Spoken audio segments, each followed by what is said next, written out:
Hello viewers, welcome to Deep's Mathematics 23. So இந்த வீடியோவில் வந்து நம்ம ஜிஎஸ்க்கு தேவையான ஹிஸ்ட்ரி கிளாஸஸ் ஃபுல்லாக நம்ம தெரிஞ்சுக்க போகிறோங்க. ஸோ ஆல்ரெடி வந்து பார்த்திங்கன்னா பாலிட்டி ஃபுல்லாக வந்து நம்ம கம்ப்ளீட் பண்ணிட்டோம் இல்லைங்களா. ஸோ இது வந்து ஜிஎஸ்சில் நம்ம பார்க்க போகிற 2வது யூனிட் ஓகேங்களா. ஹிஸ்ட்ரி வந்து நம்ம பார்க்க போகிறோம். ஸோ அந்த வகையில் முதல் தலைப்பான சிந்து சமவெளி நாகரிகம் அதை பற்றி தான் நம்ம தெரிஞ்சுக்க போகிறோம் ஓகேங்களா. ஸோ 6th ஸ்டாண்டர்ட் முதல் பருவத்தில் இருக்கக்கூடிய 3வது லெசன் தான் ஹிஸ்ட்ரியில் வந்து இருக்குது ஓகேங்களா. சரிங்க. ஸோ வந்து பார்த்திங்கன்னா உங்களுக்கு இந்த பாடத்தில் இந்த சிந்துவெளி நாகரிகம் பற்றின எல்லா டேட்டாஸும் வந்து கவர் ஆயிரும். இன்னும் அடுத்து 9th அதெல்லாம் படிக்கும்போது இன்னும் கொஞ்சம் உங்களுக்கு நல்லாவே வந்து கிளாரிட்டி வந்து கிடைக்கும். ஓகே, இங்கே படித்தா தான் நம்ம இங்கேயும் படிக்கிறோம், எக்ஸ்ட்ரா டேட்டாஸ் என்ன படிக்கிறோம் அப்படிங்கிற ஒரு கிளாரிட்டி அடுத்தடுத்து போகும்போது உங்களுக்கு ஈஸியாகவே தெரியும். சரிங்களா.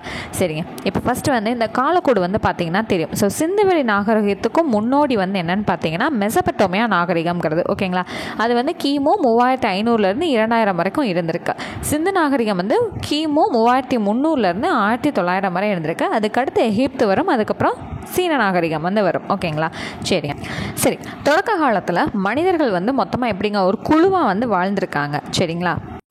அந்த குழுக்களாக வாழ்ந்தது சமூகமாக மாறி அந்த சமூகம் தான் நமக்கு காலப்போக்கில் நாகரிகங்களாக வந்து மாறிடுக்கு. சரிங்களா. மக்கள் வந்து ஏன் நதிக்கரையில் வந்து குடியேறினாங்க அப்படிங்கிறதுக்கான பதில் வந்து பார்த்திங்க அப்படின்னா அங்கே வளமான மண் வந்திருக்கும். அதனால் என்ன பண்ண முடியும், நம்மளால் அக்ரிகல்ச்சர் பண்ணி அவங்களுக்கு தேவையான உணவுகளை வந்து சேகரிக்க முடியும் இல்லைங்களா. ஸோ அதுக்காக ஆறுகளில் பாயும் நன்னீர் குடிப்பதற்கும் கால்நடைகளின் தேவைகளுக்கும் நீர்ப்பாசனத்திற்கும் பயன்பட்டன. போக்குவரத்துக்கு ஏற்று வழியாக இருந்திருக்கு. அவங்களோட பொருட்களை வந்து விற்கிறதுக்கு அவங்க என்ன பண்ணுவாங்க, ஏற்றுமதியெல்லாம் செஞ்சு போகணும் இல்லைங்களா. ஸோ அதுக்கு ஆற்றங்கரை ஓரம் வந்து ஈஸியாக இருந்திருக்கு. ஸோ இந்த மாதிரி விஷயங்களுக்காக தான் என்ன பண்ணியிருக்காங்க, நதிக்கரைகளில் வந்து குடியேறி இருந்திருக்காங்க. சரிங்களா. அடுத்தது ஹரப்பா பற்றி நம்ம இப்போ தெரிஞ்சுக்க போகிறோம் ஓகேங்களா. ஸோ ஹரப்பா அப்படிங்கிறது என்னதுங்க, புதையுண்ட நகரம். ஸோ இதை பற்றி ஃபஸ்ட் டைம் வந்து ஒரு வரலாற்று குறிப்பு கிடைக்குது அப்படின்னா அது ஒருத்தவரோட நூலில் இருந்து தான் நமக்கு கிடைக்குது. சரிங்களா. ஸோ அவர் வந்து யார் வந்து அப்படின்னு பார்த்தீங்கன்னா சார்லஸ் மேசன் அப்படிங்கிற ஆங்கிலேயர் வந்து என்ன பண்ணியிருக்காருன்னா முதல் தடவை இதை அவர் எழுதின புத்தகத்தில் குறிப்பிட்டிருக்காரு. அப்போது வரலாற்று படி நமக்கு முதல் சான்று அப்படின்னா இதுதான். சரிங்களா. அவர் என்னென்னு அவரோட நூலில் குறிப்பிட்டிருக்காருன்னா அந்த பாலடைந்த செங்கற்கோட்டை உயரமான சுவர்களுடனும் கோபுரங்களுடனும் ஒரு மலை மீது கட்டப்பட்டுள்ளது அப்படின்னு சொல்லிட்டு தன்னோட நூலில் குறிப்பிட்டிருக்காரு. ஸோ இதுதான் ஹரப்பா அப்படின்ற ஒரு விஷயம் இருந்ததுக்கான முதல் வரலாற்று சான்றாக வந்து கருதப்படுது ஓகேங்களா. ஸோ என்னதான் நிறைய பேர் பார்த்துட்டு போய் அதை பற்றி பேசினாலும் அதுக்குன்னு ஒரு சான்று அப்படிங்கிறது வேணும் இல்லைங்களா. அப்போ அதை பற்றி பேசின முதல் நூல் வந்து இவரோட நூல் தான் ஓகேங்களா. ஸோ அப்போ அதை எழுதினவர் யார், சார்லஸ் மேசன் அப்படிங்கிறவர். இவர் வந்து கிழக்கிந்தியா கம்பெனியில் பணிபுரிந்த படை வீரரும் ஆராய்ச்சியாளரும் ஆவார். சரிங்களா. சரி, இப்போ இந்த ஹரப்பாங்கிறது தற்போது அட் ப்ரெசென்ட்டில் எந்த நாட்டில் இருக்குன்னா பாகிஸ்தானில் வந்து இருக்குது. இந்தியாவோட வடமேற்கு பகுதியில் ஓகேங்களா. இந்தியாவோட வடமேற்கு பகுதி அது என்னது, பாகிஸ்தானில் வந்து இருக்குது நமக்கு ஓகேங்களா. சரிங்க. அடுத்தது வந்து பார்த்திங்கன்னா கிபி 1856 இந்த விஷயங்கள்லாம் எதுவுமே வந்து புரிஞ்சுக்காமல் பொறியாளர்கள்லாம் வந்து என்ன பண்ணுறாங்கன்னா லாகூர்லேருந்து கராச்சிக்கு ஒரு ட்ரெயின் ட்ராக் போடுறதுக்காக கற்கள் எல்லாமே இந்த இடங்கள்லேருந்து எடுத்துகிட்டு போகிறாங்க. இதோட விஷயம் என்ன அப்படிங்கிறத தெரியாமலே இதை பற்றி ஆராய்ச்சியும் எதுவுமே செய்யாமல் நமக்கு தேவை கல் அப்படின்னு சொல்லிட்டு இடித்து என்ன பண்ணுறாங்க, எடுத்துகிட்டு போய் லாகூர்லேருந்து கராச்சிக்கு என்ன பண்ணுறாங்க, ட்ரெயின் ட்ராக் வந்து கட்டுறாங்க 1856. இது வந்து ஒரு முக்கியமான பாயிண்ட் ஓகேங்களா. சரி, அடுத்தது 1920ஆம் வருடம் என்ன பார்த்தீங்கன்னா தொல்பொருள் ஆய்வாளர் ஹரப்பா மற்றும் மொஹஞ்சதாரோ நகரங்களை அகலாய்வு செய்ய ஆரம்பித்தனர். ஸோ அந்த ட்ரெயின் ட்ராக்குகள்லாம் நிறைய இடிச்சு எடுத்துகிட்டு போனதுக்கப்புறம் தான் என்ன பண்ணுறாங்க, அதை பற்றின விஷயத்தையும் ஆராய்ச்சி பண்ணவே ஆரம்பிக்கிறாங்க. 1920 அந்த தொல்பொருள் ஆய்வாளர்கள் இருக்காங்க இல்லைங்களா, அந்த துறையோட இயக்குனரோட பேர் என்னன்னு பார்த்தீங்கன்னா சர் ஜான் மார்ஷல் அப்படிங்கிறவர் இங்கே இருக்கார் பார்த்தீங்களா. இவர் தான் அந்த துறையோட இயக்குனராக வந்து இருந்திருக்காரு. எப்போ அப்படின்னா 1924 இயக்குனராக ஆகிறாரு. சரி அந்த டைமில் இயக்குனராக இருந்த சர் ஜான் மார்ஷல் வந்து என்ன பண்ணுறாருனா இந்த 2 நகரங்களுக்கும் இடையே பொதுவான அம்சங்கள் வந்து இருக்குது. ரெண்டுமே வந்து ஒரு பெரிய நாகரிகத்தை சார்ந்த வேறு வேறு பகுதிகள், ரெண்டுமே ஒரே நாகரிகத்தை சேர்ந்தது தான், ஆனால் ரெண்டுமே ஒன்றுக்குள்ள ஒன்று கிடையாது. இங்கிட்ட ஒரு பகுதி இங்கிட்ட ஒரு பகுதி அந்த மாதிரி விஷயத்தை வந்து கண்டறிஞ்சிருக்காரு. சரிங்களா. சரி, இப்போ 1924 நடந்த விஷயம். சரிங்க. இப்போ நாகரிகம் அப்படிங்கிற சொல் வந்து பண்டைய கால லத்தீனோட மொழியை வந்து சேர்ந்தது. சரிங்களா. லத்தீன் மொழி சொல் தான் இந்த நாகரிகம்ங்கிற சிவிஸ் அப்படிங்கிற வார்த்தையிலிருந்து நமக்கு கொண்டு வரப்பட்டது. சரிங்களா. இந்த சிவிஸ் அப்படிங்கிறதோட பொருள் வந்து பார்த்திங்கன்னா நகரம் அப்படிங்கிறதாகும். சரிங்க. அடுத்து வந்து பார்த்திங்கன்னா தொல்லியல் ஆய்வாளர்கள் வந்து புதையுண்ட நகரங்களை எப்படி கண்டுபிடிக்கிறாங்க அப்படிங்கிற விஷயத்தை பற்றி இங்கே வந்து கொடுத்துருக்காங்க. சரிங்களா. இது வந்து சும்மா ஜென்ரலாக தான் இருக்கும், ரீட் பண்ணி தெரிஞ்சுக்கோங்க. ஓகேங்களா? சரி, அடுத்து வந்தீங்கன்னா இந்திய தொல்லியல் துறை இருக்கு இல்லைங்களா? So archaeological survey of India 1861 வருடம் அலெக்சாண்டர் கன்னிங்ஹாம் அப்படிங்கிற நில அளவையாளரோட உதவியின் மூலமாக என்ன பண்ணுறாங்க, இதை நிறுவுறாங்க. ஸோ இந்த அலெக்சாண்டர் கன்னிங்ஹாம்ங்கிறவர் வந்து ஆங்கிலேயர்களில் நில அளவையாளராக வந்து பணிபுரிகிறாரு. இவரோட உதவியின் மூலமாக 1861 வருடம் தொடங்கப்படுது. சரிங்களா? இதோட தலைமையகம் எங்கே இருக்குது? நியூ டெல்லியில் வந்து இருக்குது. அவ்வளோதான். ஆக்சுவலாக இவர் அந்த துறையில் நில அளவையாளராக வேலை பார்க்க ஆரம்பிக்கிறாரு. ஓகேங்களா? ஸோ அடுத்து வந்து பார்த்திங்கன்னா காலவரையறை. இதோட புவி எல்லை பார்த்திங்கன்னா தெற்கு ஆசியா. காலப்பகுதி வெண்கல காலம். வெண்கல காலம்னு ஏன் சொல்கிறாங்கன்னு பார்த்திங்கன்னா வெண்கலத்தால் ஆன பொருள்களை உபயோகப்படுத்தக்கூடியனால தான் இது என்னன்னு சொல்கிறாங்க, வெண்கல காலம்னு வந்து சொல்கிறாங்க. இதோட காலம் வந்து நம்ம ஆல்ரெடி படித்தோம் தானே, 3300 1900 வரைக்கும் இருந்தது. அடுத்தது இதோட பரப்பு, இந்த இடத்தோட பரப்பு, இவங்க வாழ்ந்த பகுதியின் இடத்தோட பரப்பு 13 லட்சம் சதுர கிலோமீட்டராக இருக்குது. இதில் மொத்தம் எத்தனை நகரங்கள்னால் 6 பெரிய நகரங்கள் வந்து இருந்திருக்கு. மொத்தமாக கிராமங்கள் வந்து 200க்கும் மேற்பட்ட கிராமங்கள் வந்து இருக்குது. இது வந்து ஒரு ப்ரீவியஸ் கொஸ்டினாகவும் நமக்கு கேட்டிருந்திருக்காங்க. சரிங்களா? ஸோ நான் சொன்னேன் இல்லையா, வெண்கல காலம்ங்கிறது வெண்கலத்தாலான பொருள்களை பயன்படுத்திய காலம் தான் வெண்கல காலம் அப்படின்னு வந்து சொல்லப்படுது. ஓகேங்களா? ஸோ அடுத்து வந்து அப்படியே வந்தீங்கன்னா ஹரப்பா வந்து ஒரு நகர நாகரிகம்னு வந்து சொல்கிறாங்க. எதனால் அப்படின்னு பார்த்தீங்கன்னா நகர திட்டமிடல் வந்து ரொம்பவே சிறப்பாக வந்து இருக்கும். சிறப்பான கட்டிடக்கலை வேலைப்பாடு இருக்கும். தூய்மைக்கும் பொது சுகாதாரத்திற்கும் என்ன பண்ணியிருக்காங்க, ரொம்பவே இம்பார்ட்டன்ஸ் வந்து கொடுத்துருக்காங்க. தரப்படுத்தப்பட்ட எடைகள், அளவீடுகள், அதாவது ஒரு மெஷர் பண்ணி அந்த பொருளை கொடுக்குறாங்க இல்லைங்களா, அந்த இது எல்லாமே கரெக்டாக வந்து வச்சுருப்பாங்களாம். விவசாயம் மற்றும் கைவினை தொழில்களுக்கான திடமான அடித்தளம். ஸோ இப்போ நம்ம வந்து நோக்கி போயிட்டுருக்கோம் இல்லைங்களா, ஒரு டெக்னாலஜிஸ் அந்த மாதிரி இப்போ இருக்க காலகட்டத்துக்கு நம்ம டெக்னாலஜின்னு போயிட்டுருக்கோம் இல்லைங்களா, அவங்க அந்த காலகட்டத்திலே அவங்களுக்கான விஷயங்கள் எல்லாமே கரெக்டாக பர்ஃபெக்டாக வச்சுருக்காங்க. அந்த நாகரிகம், அந்த ஹரப்பா நாகரிகத்தில் மக்கள் வந்து ஏனோ தானோலாம் வாழ கிடையாது, கரெக்டாக வடிவமைச்சு பர்ஃபெக்டாக வாழ்ந்துட்டு இருந்திருக்காங்க. ஓகேங்களா? அதனால் இது வந்து நகரத்தை எல்லாமே சிறப்பாக திட்டமிட்டு அவங்க வந்து கொண்டு போயிட்டுருக்காங்க. என்ன இதில் என்னங்க அப்படி சிறப்பாக இருக்குங்கிற டீட்டெயில்ஸ் எல்லாமே இப்போ நம்ம பின்னாடி பார்ப்போம். ஸோ அதை பார்க்கும்போது உங்களுக்கு ரொம்பவே கிளாரிட்டி வந்து கிடைக்கும். அப்போது எந்த டெக்னாலஜியுமே இல்லாத அந்த காலத்தில் இவ்வளோ சிறப்பாக செயல்பட்டாங்கங்கிற மாதிரி தான் இருக்கும். சரிங்களா? சிந்துவெளி நாகரிகத்தை வந்து என்னன்னு சொல்கிறாங்க, அதாவது இந்த நாகரிகத்தோட சிறப்பு அம்சமே திட்டமிடப்பட்ட நகர அமைப்புன்னு சொல்கிறாங்க. இது மொத்தம் 2 வகையாக இருக்கும். ஒன்று மேல் நகர அமைப்பு, இன்னொன்று கீழ் நகர அமைப்புன்னு சொல்லிட்டு 2 இருக்குது. மேல் நகர அமைப்பு என்னன்னு பார்த்தீங்கன்னா அந்த பகுதி சற்று கொஞ்சம் உயரமாக மேட்டு பகுதியாக வந்து இருக்கும். அதுதான் என்னன்னு சொல்கிறாங்க, கோட்டை அப்படின்னு வந்து சொல்கிறாங்க. நகர நிர்வாகிகள் வந்து அந்த இடத்த வந்து அசஸ் பண்ண முடியுமா, அங்கே தான் என்ன இருக்குமா, பெருங்குளம், தானிய களஞ்சியம் எல்லாமே அங்கே தான் இருக்குமா. அடுத்தது இன்னொன்று வந்து என்னதுங்க, கீழ் நகர அமைப்புன்னு இருக்கா. இது வந்து கொஞ்சம் சற்று தாழ்வான உயரமுடையதாக வந்து இருக்குமா. ஓகேங்களா? இது வந்து பரப்பளவு அதிகமாக இருக்கும், இங்கே பரப்பளவு கம்மியாக வந்து இருக்கும். சரிங்களா? ஏன்னா இங்கே நிர்வாகிகள் மட்டும்தான் இருக்க போகிறாங்க, அதனால் பரப்பளவு கம்மியாக இருக்கும். இங்கே மக்கள் எல்லாருமே வாழ்வாங்க, அதனால் பரப்பளவு அதிகமாக வந்து இருக்கும். சரிங்களா? சரி, தான் பொதுமக்கள் வசிக்கும் இடம். சரி, ஏங்க அது வந்து சற்று உயரமான பகுதியாக வந்து இருந்துச்சு, எதனால் அதை வந்து உயரமாக வச்சுருந்தாங்க? அதிகாரிகள் இருக்கனால அவங்க கொஞ்சம் மேலேன்னு சொல்லிட்டு மேற்பகுதியை எடுத்துக்கிட்டாங்களான்னா அது கிடையாது. இப்போ வந்து ஏதோ ஒரு இயற்கை சீற்றம் ஏற்படுதுன்னா தானியங்கள் எல்லாமே வந்து பத்திரமா இருக்கணும். அப்போ அதுக்காக தான் என்ன பண்ணியிருக்காங்க, அந்த கோட்டைகள் இருக்கக்கூடிய இடத்த வந்து சற்று உயரமாக வந்து அமைச்சிருக்காங்க. ஸோ அதை வந்து எல்லாரும் அசஸ் பண்ணிட்டு இருந்தால் கரெக்டாக இருக்காதுன்னு சொல்லிட்டு நகர நிர்வாகிகள் வந்து இது பண்ணியிருக்கலாம். ஓகேங்களா? சரி, அடுத்தது மெஹர்கர் அப்படிங்கிற ஒரு விஷயம் வந்து நம்ம பார்க்க போகிறோம். ஸோ மெஹர்கருங்கிறது பார்த்திங்கன்னா புதிய கற்கால மக்கள் வாழ்ந்த ஒரு இடம் தான் அது. இது இப்போ எங்கே இருக்குன்னா பாகிஸ்தான் நாட்டில் பலுச்சிஸ்தான்கிற மாநிலத்தில் போலன் ஆற்று பள்ளத்தாக்கில் இருக்குது. சரிங்களா? இருந்த ஒரு இடம். சரி, இது வந்து எப்போனா கிமு 7000 வந்து இருந்த ஒரு நாகரிகம். சிந்துவெளி நாகரிகத்துக்கும் முன்னோடி என்னதுங்க, மெஹர்கர் தான். ஓகேங்களா? இது ரொம்பவே முக்கியமான ஒரு விஷயம். சரி, தெருக்களும் வீடுகளும். ஸோ வந்து ஒரு நகர நாகரிகம் அப்படின்னு ஏன் சொன்னோங்கிறத பின்னாடி படிப்போம் அப்படின்னு சொல்லியிருந்தோம் இல்லைங்களா. சரியான திட்டமிடுதல் வந்து அவங்க நகரத்தில் வந்து இருந்தனால இது நகர நாகரிகம்னு கருதப்படுதுன்னு சொன்னோமா, அதெல்லாம் தான் இப்போ நம்ம பார்க்க போகிறோம்.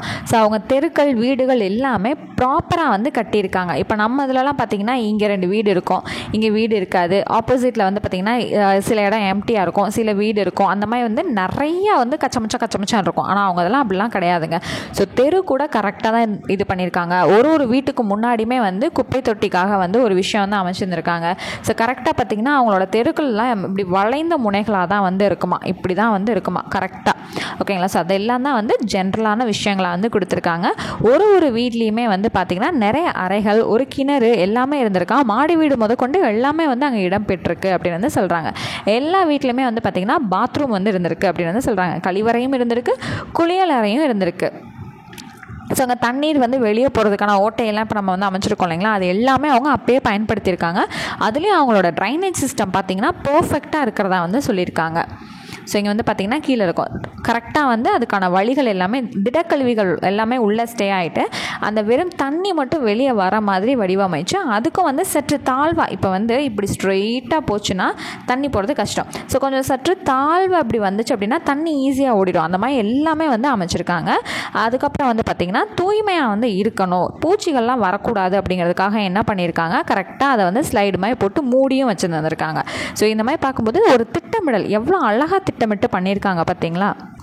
ஸோ இந்த விஷயங்கள் தான் எல்லாமே உங்களுக்கு பாயிண்ட் பை பாயிண்ட்டாக வந்து கொடுத்துருப்பாங்க. ஸோ அடுத்து வந்து பார்த்திங்கன்னா நம்ம முக்கியமாக தெரிஞ்சுக்க வேண்டியது அவங்க இருந்த இடங்களில் அரண்மனைகளோ இல்லை வழிபாட்டு தலங்களோ இருந்ததுக்கான எந்த ஒரு சான்றுமே நமக்கு கிடைக்கல. சரிங்களா, ஓகே. இப்போ அடுத்து வந்து பார்த்திங்கன்னா இவங்க சுட்ட செங்கற்களால் தான் எல்லாமே கட்டியிருக்காங்க. எதனால் சுட்ட செங்கற்கள் வந்து ப்ரிஃபர் பண்ணுறாங்க அப்படின்னா இது தீ வந்த நெருப்புனாலேயும் ஒன்றும் பண்ண முடியாது, நீர்னால் கரையவும் கரையாது, அதனால் சுட்ட செங்கற்கள் வந்து பயன்படுத்தியிருக்காங்க. சரிங்களா. ஸோ அடுத்து பார்த்திங்க அப்படின்னா மொஹஞ்சதாரோவில் இருக்கக்கூடிய பெருங்குளம். ஸோ இது வந்து ரொம்ப முக்கியங்க. இது மொஹஞ்சதாரோவில் இருக்கா ஹரப்பாவில் இருக்கான்னு கேட்டாங்கன்னா பெருங்குளம் எங்கே இருக்குது, மொஹஞ்சதாரோவில் வந்து இருக்குது. சரிங்களா. சரி, இந்த பெருங்குளத்தை வந்து பார்த்திங்கன்னா இதோட 3 சைட்லேயுமே வந்து படிக்கட்டுகள் வந்து அமைக்கப்பட்டிருக்கும். அந்த 3 சைட்லையுமே வந்து அதுக்கான துணிகள் மாற்றுறதுக்கான அறைகள் வந்து கொடுக்கப்பட்டிருக்கும். ஸோ இது வந்து பார்த்து வச்சுக்கோங்க. ஸோ இந்த படத்தை பார்த்துட்டு வாசிச்சிங்கனாலே உங்களுக்கு ஈஸியாக புரியும். ஸோ இப்போ தண்ணீர் வந்து நிரப்புறதுக்கு பக்கத்தில் இருந்த கிணறுகளை வந்து பயன்படுத்திக்கிட்டாங்க. இந்த கட்டடத்தில் வந்து அதாவது இந்த பெருங்குளத்தில் வந்து நீர் வந்து கசியாமல் இருக்கிறதுக்கு பல அடுக்குகள்னால் என்னதுங்க, லேயர்ஸ். ஒரு தடவை நான் சிமெண்ட் பூசிட்டேன், மறுபடியும் அடுத்த லேயர் சிமெண்ட் பூசுவேன், மறுபடியும் வந்து சிமெண்ட் பூசுவேன். ஸோ இந்த மாதிரி பல அடுக்குகள்னால இயற்கை தார் கொண்டு பூசப்பட்டிருக்கு. எதுக்காக, நீர் கசியாமல் இருக்கிறதுக்காக. சரிங்களா. உலகத்திலே வந்து மிக பழமையான ஒரு விஷயம் என்னன்னு பார்த்தீங்கன்னா நீர் கசியாமல் இருக்கிறதுக்கான ஒரு கட்டுமான பணிக்கு இது ரொம்பவே பழமையான ஒரு எடுத்துக்காட்டாக வந்து காணப்படுது. ஓகேங்களா. சரி, அடுத்தது வந்து பார்த்திங்கன்னா அந்த 3 சைஸும் வந்து படிக்கட்டு இருக்கும், அந்த அறைகள் எல்லாமே இருக்கும், அதெல்லாம் சொன்னேன் இல்லைங்களா, அது எல்லாமே இங்கே இருக்கும். நீர் எடுக்கிறதுக்கு பயன்படுறதுக்கு கிணறு இருக்குங்கிறதையும் நம்ம சொல்லியாச்சு. அடுத்தது தானிய களஞ்சியம் எங்கே இருந்துச்சுன்னு பார்த்தீங்கன்னா ஹரப்பாவில் வந்து பார்த்துருக்காங்க. சரிங்களா. ஸோ அங்கே அந்த தரையோட வெடிப்புகளில் அவங்களால என்னென்னலாம் இப்போ ஆராய்ச்சியாளர்கள் போய் ஆராய்ச்சி பண்ணியிருப்பாங்க இல்லைங்களா, அந்த சமயத்தில் அவங்களால சில தானியங்கள் எல்லாமே பார்க்க முடிஞ்சிருக்கு. அதாவது கோதுமை, பார்லி, திணை வகைகள், எள், பருப்பு, இதெல்லாமே வந்து சில கண்டிப்பாக வந்து ஒன்று கூடவா கிடைக்காம இருக்கும். ஸோ இதெல்லாம் வந்து சில தரை வெடிப்புகளில் வந்து சிக்கியிருந்திருக்கு. அதெல்லாம் வச்சு கண்டுபிடிச்சி இவங்க இதெல்லாம் யூஸ் பண்ணியிருக்காங்க அப்படிங்கிறத தெரிஞ்சுக்கிறாங்க. சரிங்களா. அடுத்தது ஹரியானா மாநிலத்தில் ராகிகர்கி அப்படிங்கிற ஒரு இடத்துல ஒரு தானிய களஞ்சியம் வந்து கண்டுபிடிக்கப்பட்டிருக்கு அப்படிங்கிறது வந்து நமக்கு சொல்கிறாங்க. ஓகேங்களா. இது எந்த டைமில் வந்துச்சுன்னா முதிர்ச்சியடைந்த ஹரப்பா காலத்தை சார்ந்தது அப்படின்னு வந்து நமக்கு சொல்கிறாங்க.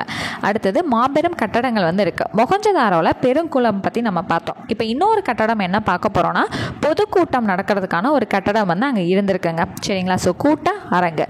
இங்கே மொத்தமாக 20 தூண்கள் 4 வரிசைகள் கொண்ட பறந்து விரிந்த கூடம்னு வந்து சொல்கிறாங்க. எத்தனை தூண் இருந்திருக்கு, 20 தூண் 4 வரிசைகள் வந்து இருந்திருக்கு. நம்ம மீட்டிங்ஸ்லாம் பண்ணுறதுக்கு வந்து யூஸ் ஆகிருந்திருக்கும் அப்படின்னு வந்து சொல்கிறாங்க. சரிங்களா. அடுத்தது வணிகத்துலேயும் போக்குவரத்துலையும் இவங்க எப்படி இருந்திருக்காங்க அப்படிங்கிறத சொல்கிறாங்க. ஹரப்பா மக்கள் வந்து பெரும் வணிகர்களாக வந்து இருந்திருக்காங்கங்க. ஸோ இவங்க இப்போ வணிகம் பண்ணணுன்னா கரெக்டாக அந்த எடைக்கற்கள் வேணும், அளவீடுகள் எல்லாமே வேணும், அது எல்லாமே பர்ஃபெக்டாக வந்து வச்சுருந்துருக்காங்க. பொதுவாக ஒரு விஷயத்தை வந்து அளக்கிறதுக்கு அவங்க குச்சிகள் எல்லாம் அது கூட பயன்படுத்தியிருக்காங்க. சரிங்களா. அப்போ அந்த குச்சிகள் எப்படி இருக்கும், மெஷர்மெண்ட்ஸ் வந்து பர்ஃபெக்டாக இருக்கணும். அடுத்தது போக்குவரத்துக்கு அவங்க சக்கர வண்டிகள் எல்லாமே பயன்படுத்தியிருக்காங்க. ஆராக்கால் இல்லாத திடமான சக்கரங்களை கூட வந்து என்ன பண்ணியிருக்காங்க, பயன்படுத்தியிருக்காங்க. ஆராக்கால்னால் இந்த நடுவில் இந்த இப்படி இருக்கும் இல்லைங்களா, இது இல்லாத வெறும் இப்படி ரவுண்டாக திடமானதாக வந்து இருந்திருக்கு. அதனால ஓட முடிஞ்சிருக்கும் இல்லைங்களா. அடுத்தது மெசபட்டோமியா கூட இவங்களால் கடல் வணிகம் வந்து நடைபெற்றிருக்குன்னு வந்து சொல்கிறாங்க. அடுத்தது சிந்துவெளி முத்திரைகள் இருக்கும் இல்லைங்களா, இப்போ எங்கே கிடச்சிருக்குன்னா இப்போ இருக்கக்கூடிய ஈராக், குவைத் மற்றும் சிரியா நாடுகள் எல்லாமே வந்து சிந்துவெளி நாகரிகத்தில் பயன்படுத்தின முத்திரைகள் எல்லாமே கண்டெடுக்கப்பட்டதில்லை, தொழில் ஆய்வாளர்களால் கண்டுபிடிக்கப்பட்டிருக்கு. சரிங்களா. அடுத்தது பண்டைய மெசபட்டோமியாவில் இருக்கக்கூடிய சுமேர் பகுதிகள்லையும் வந்து இது எல்லாமே கிடச்சிருக்கு. இப்போது ஃபார் எக்ஸாம்பிள் சொல்லணும்னா மதுரை இருக்குங்க, எல்லாமே ஒரு பெரிய தனித்தனி தீவுமே இமேஜின் பண்ணிக்கோங்க. மதுரையும் திருச்சியும் இருக்குன்னு வச்சுக்கோங்க. இங்கே இருக்கக்கூடிய மக்கள் வந்து என்ன பண்ணுறாங்க, இங்கே போய் வந்து வணிகம் செய்கிறாங்க, அங்கே இருக்கவங்க இங்கே வந்து வணிகம் செய்கிறாங்கன்னா இவங்களோட நாணயங்கள் இங்கேயும் கிடைக்கலாம், இவங்களோட நாணயம் இங்கேயும் கிடைக்கலாம் இல்லைங்களா. ஸோ அதே எக்ஸாம்பிள் தான். இப்போது நம்ம சிந்து நாகரிகத்தில் இருந்தவங்க அங்கே போய் வணிகம் செய்யும்போது அவங்களோட காசு நம்மக்கிட்டேயும் இருக்கும், நம்மளோட காசு அவங்கக்கிட்டேயும் இருக்கும் இல்லைங்களா. அதை வச்சு தான் என்ன சொல்கிறாங்க, ஈராக்கு, குவைத்து, சிரியாலெல்லாம் கிடச்சிருக்கு அப்படிங்கிற விஷயத்த நமக்கு சொல்கிறாங்க. ஓகேங்களா. அடுத்தது சுமேரியாவின் அக்காடிய பேரரசிற்கு உட்பட்ட அரசன் நாரம் சின் என்பவர் சிந்துவெளி பகுதியில் உள்ள மெலுக்கா என்னும் இடத்திலிருந்து அணிகலன் வாங்கியதாக, மெலுக்காங்கிற ஒரு இடத்துல இருந்து என்ன பண்ணியிருக்காரு, அவர் ஏதோ ஜுவல் வந்து வாங்கியிருக்காரு. அதை பற்றி நாரம் சின் குறித்த காவியத்தில் கூறப்பட்டுள்ளது. சரிங்களா.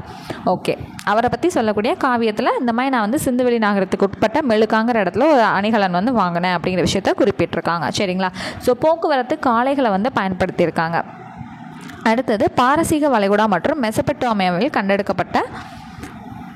கண்டெடுக்கப்பட்டதை போன்று உருளை வடிவ முத்திரைகள் சிந்து வெளி பகுதியிலும் வந்து கிடச்சிருக்கு அப்படின்னு வந்து சொல்கிறாங்க. அப்போ அங்கேருந்து அவங்க இங்கே வந்து வணிகம் பண்ணியிருக்காங்க, இங்கேருந்து அவங்க அங்கே போய் வணிகம் பண்ணியிருக்கலாம் அப்படிங்கிற மாதிரி விஷயங்கள் வந்து தெரியப்படுது இல்லைங்களா. ஓகேங்க. அடுத்தது கப்பல் கட்டும் தளம். இது வந்து எங்கே இருக்குது, லோத்தல், குஜராத் இருக்குது இல்லைங்களா. குஜராத்தில் தான் இந்த லோத்தல் அப்படிங்கிற பகுதி வந்து இருக்குது. ஸோ இங்கே கொடுத்துருக்காங்களா, தற்கால குஜராத்தில் உள்ள லோத்தலில் கப்பல் கட்டும் மற்றும் செப்பனிடும் தளம் ஒன்று கண்டுபிடிக்கப்பட்டுள்ளது. கப்பல் கட்டும் தளம், செப்பனிடும்னா அதுக்கான வேலைப்பாடுகள், இந்த டிங்கரிங் ஒர்க்ஸ்லாம் சொல்லுவாங்க இல்லைங்களா, அது எல்லாமே இந்த லோத்தலில் வந்து நடந்திருக்கு அப்படின்னு வந்து சொல்கிறாங்க.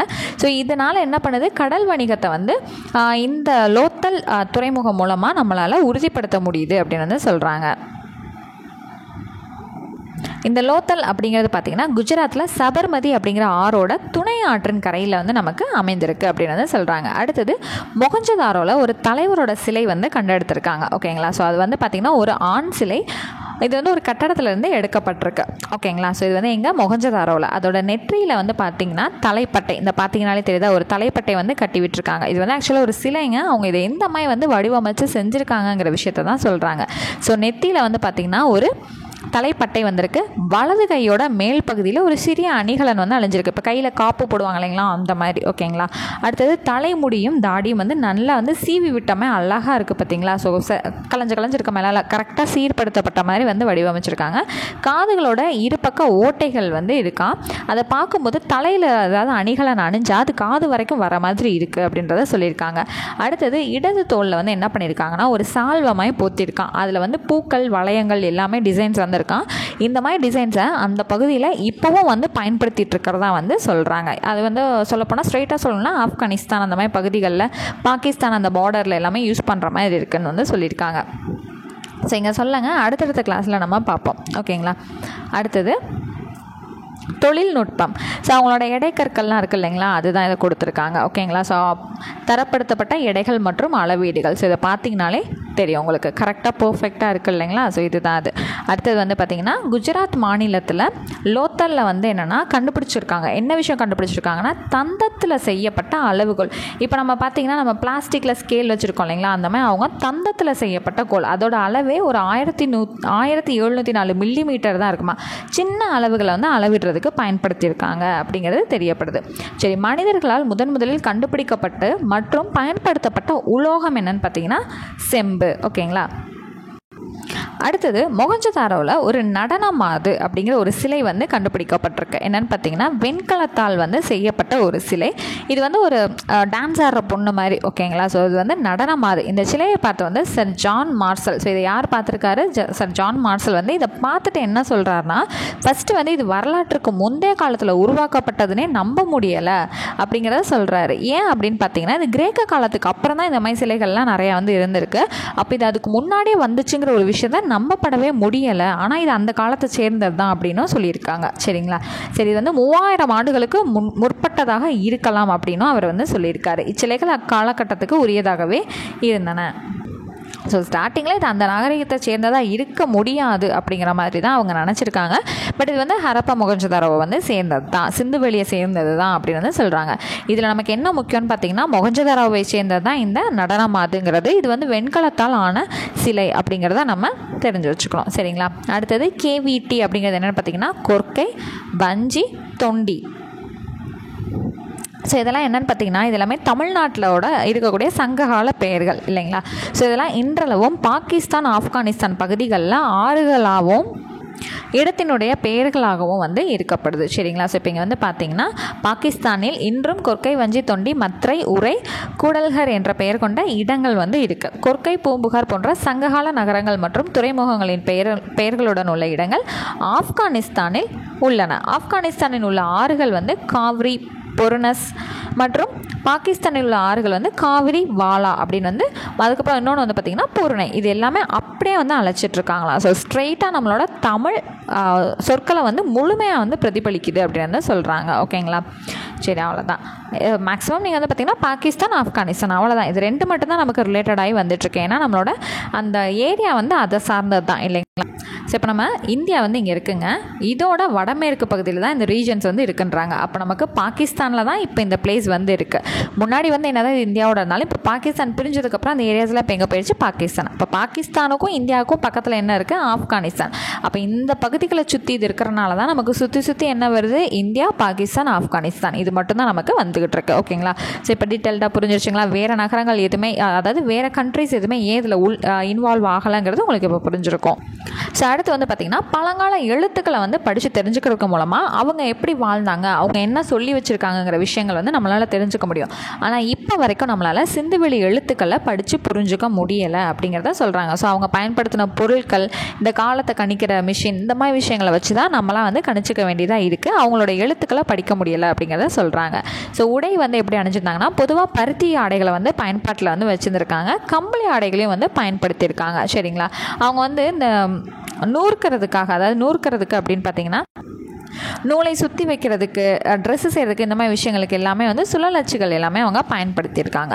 ஸோ அவங்களோட வாழ்க்கை முறை எப்படி இருந்துச்சுன்னா அன்பும் அமைதியுமாக தான் இருந்திருக்கு. ஏன்னா அவங்கக்கிட்ட ஒரு போர்க்கருவி கூட அவங்கள்ட்ட எதுவுமே கண்டெடுக்க முடியலை அப்படிங்கிற விஷயத்த தெரியப்படுத்தியிருக்காங்க. அவங்களோட அணிகலன்கள் வந்து பார்த்திங்கன்னா இங்கே காமிச்சிருக்காங்க. ஆண் பெண் இருவருமே அணிகலன்கள்லாம் அணிஞ்சிருக்காங்க. கழுத்தில் போடுறது, கையில் போடுறது, வளையல், மோதிரம், காதில் போடுறது எல்லாமே வந்து பயன்படுத்தியிருக்காங்க. தங்கம், வெள்ளி, தந்தம், சங்கு, செம்பு, சுடுமண் இது எல்லாத்துலேயுமே வந்து என்ன பண்ணியிருக்காங்க? அணிகலன்கள் செஞ்சுருக்காங்க. விலை உயர்ந்த கற்களாலையும் என்ன பண்ணியிருக்காங்க? அணிகலன்கள் வந்து செஞ்சுருக்காங்க. சரி, இப்போது இன்னொரு ரொம்ப ரொம்ப ரொம்ப முக்கியமான விஷயம் இந்த 2 பாக்ஸில் படிக்க போகிறோம். சிந்துவெளி மக்களுக்கு இரும்பு பற்றிய விஷயமே தெரியலை, குதிரையை பற்றி அவங்களுக்கு தெரிஞ்சிருக்கலை. சரிங்களா? அடுத்த சிந்துவெளி மக்கள் வந்து ஆபரணம் செய்கிறதுக்கு சிவப்பு நிற மணிக்கற்கள், அதாவது கார்னிலையன், இந்த கல்லை பயன்படுத்தியிருக்காங்க. இந்த 2 பாக்ஸும் ரொம்ப ரொம்ப ரொம்ப முக்கியமானது. ஓகேங்களா? அடுத்தது இவங்களோட முதன்மையான தொழில் என்ன அப்படிங்கிறத சரியாக வந்து தெரிஞ்சுக்க முடியலை. இருந்தாலும் வேளாண்மை, கைவினை பொருட்கள், பானை வணைகிறது, அணிகலன்கள் செய்கிறது, இந்த மாதிரி விஷயங்கள் எல்லாமே செஞ்சுருக்காங்களே தவிர முதன்மையான தொழில் என்னன்னு நம்மளால் ஃபைன் பண்ணிக்க முடியலை. சரிங்களா? இப்போ ஒரு நாடு இருக்குது அப்படின்னா அதோட மெயினான ஃபோக்கஸ் இந்த ஒர்க்காக தான் இருக்கும். இதை தாண்டி தான் மிச்சம் எல்லாமே இருக்குங்கிற மாதிரி இருக்கும். அந்த மாதிரி இவங்க எல்லாமே செஞ்சுருக்காங்க. இவங்களோட முக்கியமான தொழில் என்னன்னு நம்மளால் கண்டுபிடிக்க முடியலை. சரிங்களா? சரி, அடுத்தது வந்து பார்த்திங்க அப்படின்னா மட்பாண்டங்கள். அந்த பானையை செய்கிறதுக்கு அவங்க சிவப்பு கலர் வந்து யூஸ் பண்ணியிருக்காங்க. அதில் டெக்கரேட் பண்ணுறதுக்கு பிளாக் கலர் வந்து யூஸ் பண்ணியிருக்காங்க. அதை வந்து இங்கே சொல்லியிருக்காங்க. ஓகேங்களா? அடுத்தது சமய நம்பிக்கை என்னன்னு பார்த்தீங்கன்னா அவங்க இந்த மதத்தை வந்து நடைமுறைப்படுத்தி அதை வந்து வழிபட்டிருக்காங்கிற மாதிரி எந்த ஒரு ஆதாரமும் கிடைக்கல. ஆனால் அங்கே கிடைச்ச சிலைகளெல்லாம் பார்க்கும்போது தாய் தெய்வ வழிபாடு இருந்திருக்கலாம் அப்படின்னு வந்து கணிக்க முடியுது. சரிங்களா? அவ்வளோதான். இவங்களோட கலைத்திறன்கள் வந்து பார்த்திங்கன்னா சுடுமண்ணால் நிறைய பொம்மைகள் எல்லாமே வந்து செஞ்சு வச்சுருக்காங்க. ஓகேங்களா? என்னென்ன மாதிரியான பொம்மைகள்லாம் செஞ்சுருக்காங்கங்கிறது இங்கே கொடுத்துருக்காங்க. ஓகேவா? அடுத்தது சரி, ஓகே, இவ்வளோ நல்லா செழிப்பாக நடந்த ஹரப்பாவுக்கு என்ன தான் ஆச்சு, ஏன் அந்த வீழ்ந்துச்சு அப்படின்னு வந்து கேட்டிங்க அப்படின்னா அங்கே இருக்கக்கூடிய ஆற்றங்கரையில் இயற்கை சீற்றங்கள் வந்து நடந்திருக்கலாம். அதாவது வெள்ளப்பெருக்கு அந்த மாதிரி அடிக்கடி வந்தனால அழிஞ்சிருக்கலாம். சுற்றுச்சூழல் மாற்றம், படையெடுப்பு வந்து நிகழ்ந்திருக்கலாம். அங்கே இவங்க கிட்ட போர்க்கருவி கிடைக்கலன்னா என்ன, நிறைய பேர் வந்து படையெடுத்து வருவாங்க இல்லைங்களா, அதனால அழிஞ்சிருக்கலாம். இயற்கை சீற்றங்கள் ஏற்பட்டிருக்கலாம். காலநிலை மாற்றம்னால தொற்று நோய் தாக்குதல், காடுகள் அழிஞ்சதுனால இந்த மாதிரி விஷயங்கள் வந்து ஏற்பட்டிருக்கலாம் அப்படின்னு வந்து சொல்கிறாங்க.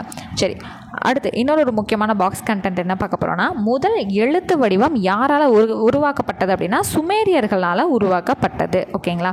சரிங்க. அடுத்து வந்து பார்த்திங்கன்னா மொஹஞ்சதாரோவை யுனெஸ்கோ வந்து உலக பாரம்பரிய தலமாக வந்து அறிவிச்சிருக்கு. ஓகேவா? சரி, அடுத்தது வந்து பார்த்திங்க அப்படின்னா ஒரு வயது வந்து கணிக்கணும் அப்படின்னா இப்போ ஒரு பானை இருக்குது, அந்த பானையோட வயது கணிப்பு முறையை வந்து பயன்படுத்தணும் அப்படின்னா அதை தெரிஞ்சுக்கணும் அப்படின்னா இவங்க எதை யூஸ் பண்ணுறாங்கன்னா கதிரியக்க கார்பன் முறையை வந்து பயன்படுத்துகிறாங்க. அது என்னன்னு சொல்லுவாங்கன்னா கார்பன் 14 இல்லைன்னா C14 அப்படின்னு வந்து சொல்லுவாங்களாம். ஓகேங்களா? அவ்வளோதாங்க. லெசன் வந்து ஃபுல்லாக நமக்கு கம்ப்ளீட் ஆயிடுச்சு. ஸோ இங்கே மீள் பார்வையில் இந்த ஒரு 2 விஷயம் நீங்கள் தெரிஞ்சுக்கணும். இந்த மேற்கு பக்கமாக இந்த நாகரிகத்தோட பரப்பளவு மேற்கு பக்கமாக எந்தெந்ததோடு இருந்துச்சு, கிழக்கு பக்கமாக எதோட இருந்துச்சு, வடகிழக்கில் எதோட இருந்துச்சு, தெற்கில் எதோட இருந்துச்சுங்கிற விஷயங்கள் வந்து கொடுத்துருக்காங்க. இதை தெரிஞ்சுக்கோங்க. அடுத்தது உலகம் அந்நாளில்னு சொல்லிட்டு ஒரு 3 பாயிண்ட் வந்து கொடுத்துருக்காங்க. ஸோ இதையும் வந்து தெரிஞ்சுக்கலாம், தப்பு இல்லை. ஓகேங்களா? ஸோ கிசா பிரமிடுங்கிறது 2500 கிமு 2500 குஃபு அப்படிங்கிற மன்னனால் சுண்ணாம்பு கல்லால் கட்டப்பட்டது. உர் ஜிகுராட் அப்படிங்கிறது மெசபெட்டோமியாவில் உர் நம்முங்கிற அரசனால் சந்திர கடவுளுக்கு கட்டப்பட்டது. சரிங்களா? யாருக்கு? சந்திர கடவுளுக்கு கட்டப்பட்டது. அடுத்து அபு சிம்மல் அப்படிங்கிறது இரட்டை கோவில்கள். யாருன்னா எகிப்து அரசன் 2ஆம் ராமசிஸ் அப்படிங்கிறவனால கட்டப்பட்டது. சரிங்களா? இந்த 3 பாயிண்ட் தெரிஞ்சு வச்சுக்கோங்க. ஓகேங்களா? அடுத்தது சிந்துவெளி மக்கள் எந்த உலோகங்களை பற்றி அறிந்திருந்தனர் அப்படின்னா இங்கே ஈஸியாக வந்து கண்டுபிடிக்கலாம். இது 3லையுமே இரும்பு கொடுத்துருக்கு. இந்த இரும்புங்கிறது அவங்களுக்கு தெரியாதுங்கிறனால ஈஸியாக ஆப்ஷன் ஏ தான்றதை நம்ம சொல்லிடலாம். செம்பு, வெண்கலம், வெள்ளி, தங்கம். அடுத்தது செகண்ட் கொஸ்டினுக்கு ஆன்சர் வந்து பார்த்தீங்கன்னா உலோக காலம். ஸோ நெக்ஸ்ட் ஒன், தேர்ட் கொஸ்டினுக்கான ஆன்சர் வந்து பார்த்தீங்க அப்படின்னா பெரும்பாலான நாகரிகங்கள் ஆற்றின் கரைகளில் தோன்றியதால், ஆப்ஷன் 4. ஓகேங்களா? அடுத்தது எந்த கூற்று சரின்ற மாதிரி கேட்டிருக்காங்களா? ஸோ இதில் ஃபர்ஸ்ட் கொஸ்டினுக்கான ஆன்சர் ஆப்ஷன் 1ல் இருக்கக்கூடிய கூற்றும் காரணமும் சரி. ஸோ கூற்றும் காரணமும் சரியாக விளக்கப்படுதாங்கிறத கேட்டிருக்காங்க. 2மே கரெக்ட். அடுத்த செகண்ட் கொஸ்டின் பார்த்தீங்கன்னா ஆப்ஷன் 1 கூற்றும் காரணமும் சரியானது. அடுத்தது தேர்ட் கொஸ்டினுக்கான ஆன்சர் வந்து பார்த்தீங்கன்னா அதே ஆப்ஷன் 1 கூற்றும் காரணமும் சரியானது. அடுத்து ஃபோர்த் கொஸ்டினில் கீழே கொடுக்கப்பட்டதில் எது சரின்னு கேட்டிருக்காங்க. ஸோ இங்கே வந்து மொஹஞ்சதாரோவை பேஸ் பண்ணி கேட்டிருக்காங்க. தங்க ஆபரணங்கள் பற்றி தெரியவில்லை. கண்டிப்பாக அவங்களுக்கு தெரியும். அப்போ ஃபஸ்ட்டு வந்து தப்பு. வீடுகள் சுட்ட செங்கற்களால் கட்டப்பட்டன. கரெக்டு. கருவிகள் இரும்பினால் செய்யப்பட்டன. அவங்களுக்கு இரும்பை பற்றி தெரியவே தெரியாது. அப்போ இது தவறானது. அடுத்தது பெருங்குளம் நீர் கசியாமல் இருப்பதற்காக பல அடுக்குகள் கொண்ட இயற்கை தார் கொண்டு பூசப்பட்டன. கரெக்டு. அப்போ செகண்ட் ஸ்டேட்மெண்ட்டும் ஃபோர்த்து ஸ்டேட்மெண்ட்டும் கரெக்டு. சரிங்களா? அடுத்தது 5வது கொஸ்டின் வந்து பார்த்தீங்க அப்படின்னா அனைத்துமே சரியானது. சரிங்களா? அடுத்து 6வது கொஸ்டின் பொருந்தாததை வட்டமிட சொல்லியிருக்காங்க. அவங்களுக்கு குதிரைகளை பற்றி தெரியாது, அதனால் இதுதான் பொருந்தாதது. அடுத்து தவறான இணையை கண்டுபிடிக்க சொல்லியிருக்காங்களா? ஸோ ஹரப்பா நாகரிகத்தில் காவிரி ஆறு ஓடிச்சு அப்படிங்கிறது தவறானது. சரியா? அடுத்தது மிக பழமையான நாகரிகம் மெசபெட்டோமியா நாகரிகம். அடுத்து இது யாரோட உதவினால் தொடங்கப்பட்டது? இந்திய தொல்லியல் ஆய்வுத்துறைங்கிறது அலெக்சாண்டர் கன்னிங்ஹாம் அப்படிங்கிறவரால் தொடங்கப்பட்டது, அவரோட உதவியின் மூலமாக. அடுத்தது தானிய களஞ்சியம் தானியங்கள் சேகரிக்க பயன்பட்டது. என்னது? தானிய களஞ்சியம். சரிங்களா? அடுத்து மக்கள் குழுக்களாக சேர்ந்து சமுதாயத்தை உருவாக்கினார்கள். ஓகேங்களா? ஸோ அடுத்தது சரியா தவறான்னு கேட்டிருக்காங்க. மெகர்கர் புதிய கற்கால மக்கள் வாழ்ந்த ஒரு இடம். சரி. அடுத்தது இந்தியாவின் தொல்பொருள் ஆய்வியல் துறை தொல்பொருள் ஆராய்ச்சிக்கும் நாட்டின் கலாச்சார நினைவு சின்னங்களின் பாதுகாப்பிற்கும் பொறுப்பானது. சரி. தானிய களஞ்சியம் தானியங்களை சேகரித்து வைப்பதற்காக பயன்படுத்தப்பட்டது. சரிதான். ஸோ ஃபஸ்ட்டு 3மே சரிதான். அடுத்து 4வது கொஸ்டின் முதல் எழுத்து வடிவம் சீனர்களால் உருவாக்கப்பட்டது. தவறு. அது யாரால்? சுமேரியர்களால் உருவாக்கப்பட்டது. அடுத்தது பொறுத்த சொல்லியிருக்காங்களா? ஸோ மொஹஞ்சதாரோ இறந்தோர் மேடுன்னு வந்து சொல்லப்படும். வெண்கலம் அப்படிங்கிறது உலோக கலவை. கோட்டைங்கிறது வந்து என்னது? மேடான பகுதி. கார்னிலியன்கிறது சிவப்பு மணிக்கல். அவ்வளோதாங்க. ஸோ இன்றைக்கி 6th ஸ்டாண்டர்டுக்கான லெசன் ஃபுல்லாக வந்து நம்ம கம்ப்ளீட் பண்ணி முடிச்சாச்சு. ஓகேங்களா? ஸோ நெக்ஸ்ட் கிளாஸில் நெக்ஸ்ட் வீடியோவோட மீட் பண்ணுறேன். தேங்க்யூ.